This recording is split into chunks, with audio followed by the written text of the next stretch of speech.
Good afternoon, I'm Herman Green with the Midday News. A special welcome if you're watching online at onespotmedia.com. General Secretary for the Jamaica Labour Party, Dr. Horace Chang, says the September 3 general election campaign has been significantly modified to take into consideration COVID-19 prevention measures. Dr. Chang also expressed confidence that the Jamaica Labour Party will gain additional seats following the general election. Shamela Pullen tells us more.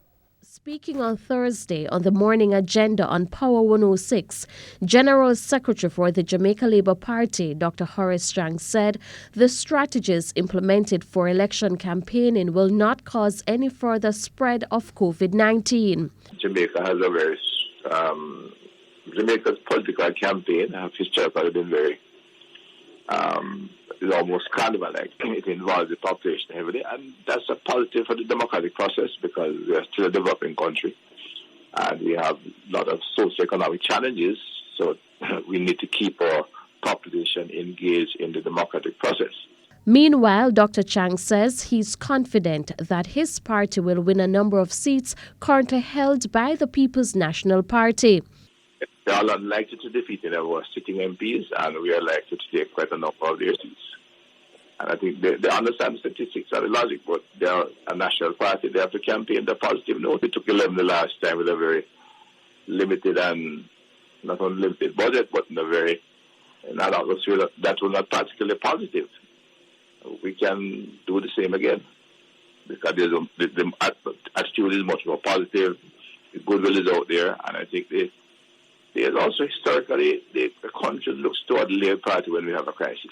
And while corruption was a major issue for the party, Dr. Chang says the people in the constituencies have their own opinion. And they have strong views as to who gets more involved in the kind of not only the news-catching corrupt practices, but the petty corruption out there.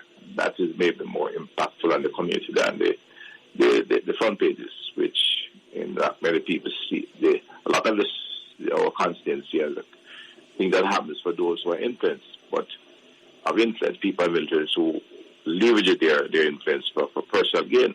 Shamela Pullen, TVJ News. Now, People's National Party General Secretary Julian Robinson says it will be difficult to curtail some election activities to ensure COVID-19 safety given the local political culture. Mr. Robinson acknowledges that large mass meetings and political rallies are not practical given the health threat. However, he says some of the traditional activities, such as motorcades and small meetings, will be difficult to prevent.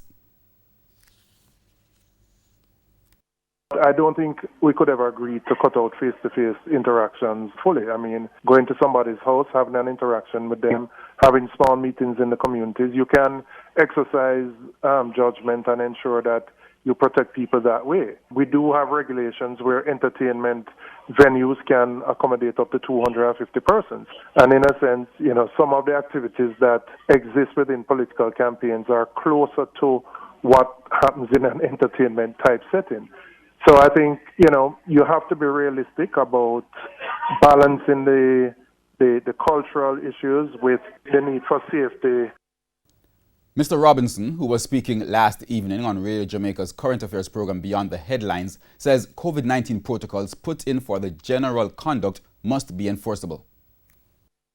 You also have to remember that you want to put in place measures which are implementable and not measures which become impossible to enforce as well. We have seen, quite frankly, a difficulty of enforcement of some of the COVID measures, outside of a campaign period. So I think, there has to be a balance. We are committed to campaigning in a way that is safe and doesn't endanger lives, and that commitment remains. But I don't think you can totally eliminate a culture that has evolved over a significant period of time.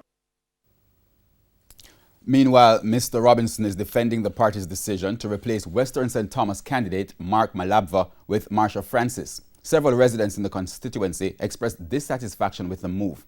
But Mr. Robinson says the decision was a mutual agreement between the party and Mr. Malabva. He is confident Ms. Francis could win the seat. Mr. Robinson was speaking on Power 106 FM's Morning Agenda on Thursday. Mark is a good educator, good candidate. We did our own assessment. We had a discussion, and based on that, there was a mutual understanding about him pulling back. He has people who strongly support him. We are reaching out to those persons. Marsha has a track record as a councillor. She ran the last time. She came very close, and we are confident that she can pull off the seat on behalf of the party. The Cornwall Bar Association says it is expecting that detainees who are being held without charge under the states of public emergency will be released when the anti-crime measure comes to an end on Monday. O'Shane Masters has the details. In planning for all of this, the security forces have measures already in place. In fact, they had already, as they call it, game planned the entire operations. So though the states of emergency will not be in existence, the police and the military will be fully mobilized, but under different operational modalities. That announcement from Prime Minister Andrew Holness in Parliament on Tuesday has given hope to many families. They will now have the opportunity to see their loved ones who have been locked away for a prolonged period under the states of emergency. The SOEs were imposed at different times based on the levels of crime in various parts of the country, the first of which was in St. James in January 2018. Subsequently, it was implemented in other police divisions. Now, President of the Cornwall Bar Association, Lambert Johnson, argues that with the end of the SOEs, there is no basis to hold the detainees.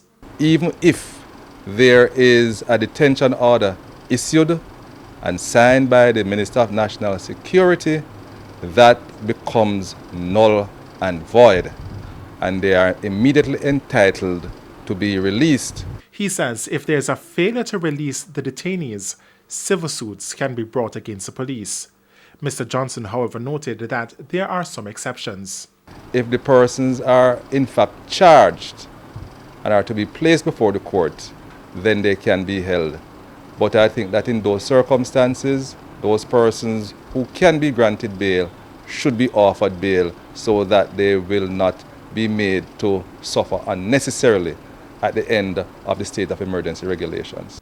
Mr. Johnson says the legal fraternity is happy the SOEs are ending because the police officers used the SOE as a weapon. It was weaponized to keep persons who they had no real information about, to keep them in custody for extended period.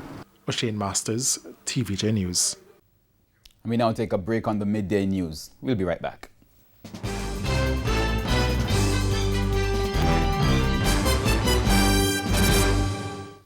Welcome back to the midday news. Thanks for staying with us. Police officers will now be issuing electronic traffic tickets to motorists found in breach of the road code. Leader of government business in the Senate, Kamina Johnson-Smith, announced the new traffic ticketing system as she defended crime-fighting measures implemented by the government. Just this week, we have also started the pilot of the handheld ticketing program, which will now allow police to issue tickets electronically on the spot, as we have been working on the database on the back end of the ticketing management system, which you know has plagued succeeding administrations for quite some time. We feel we have now gotten it right, Mr. President, and this first program with 100 ticket issuing machines are out, and we hope in short order to expand that. At Wednesday's sitting, which was the last for the outgoing parliament, opposition senators criticized the government's crime-fighting strategy. But Ms. Johnson-Smith, along with other government senators, sought to defend their tenure. We have built the most advanced ballistic lab in the Caribbean, and it continues to deliver results. And the DNA database is up and running, Mr. President. We have increased the training, improved, renovated, expanded, and increased the number of police trained so that we can continue to increase the size of the force to one which is more appropriate for our size. This is not one of the things that, again, can be done overnight, but it is certainly underway. The Senate debated and approved the legislation to end all states of emergency. The police say a church minister is among 5 people who have been charged with having sexual intercourse with a person under age 16 in separate incidents in Clarendon, St. Catherine and St. Andrew. 32-year-old Ian Reid, a church minister of Treadlight District in Clarendon, was charged with having sexual intercourse with a 15-year-old girl. According to reports, Mr. Reid telephoned the girl on Monday, July 20.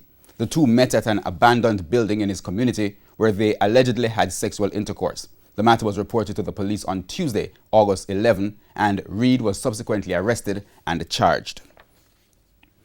And over 200 Jamaican officials from across the islands recently benefited from an effective gang investigative techniques seminar.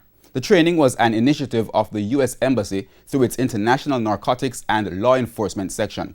The exercise included members of the Jamaica Constabulary Force, the Office of the Director of Public Prosecutions, the Major Organized Crime and Anti-Corruption Agency, and the Department of Correctional Services.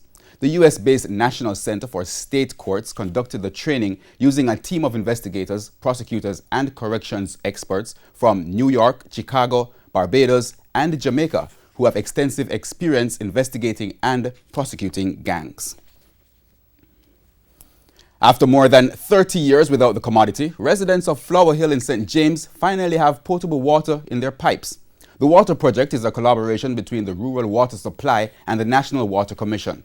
Prime Minister Andrew Holness went to the central St. James community last week to officially turn on the water.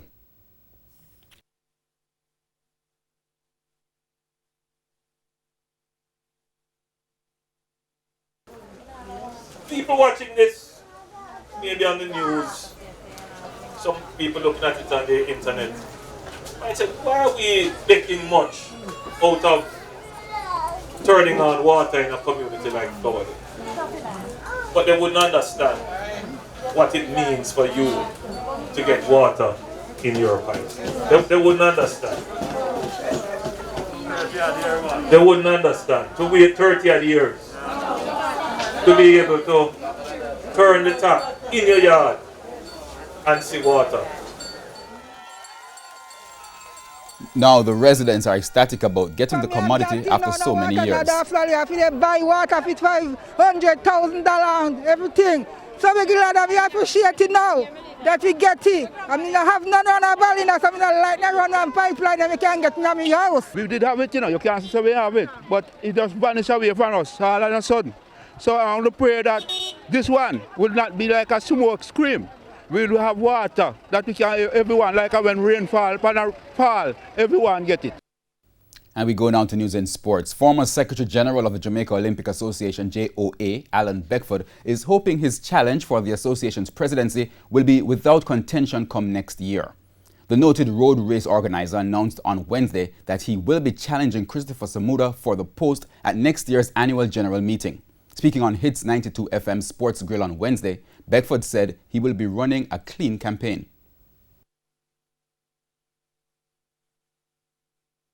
I know what I'm going to do, and I believe in fair play. There are only two things for rules of sports is safety and fair play. So fair play is really important. I know that I will be playing fair, and I will go out and say what we, the team that I will be working along with what we are going to do.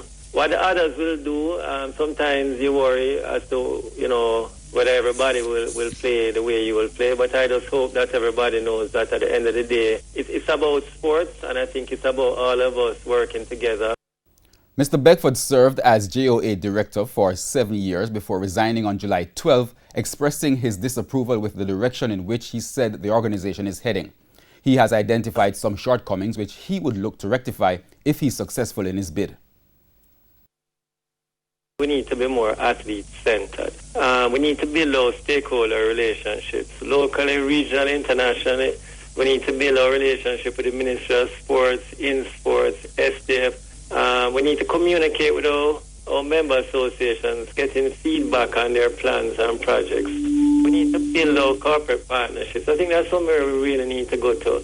Another thing, of course, the management of expenditure. We need to ensure we're getting value for money. We need to be accountability and transparency.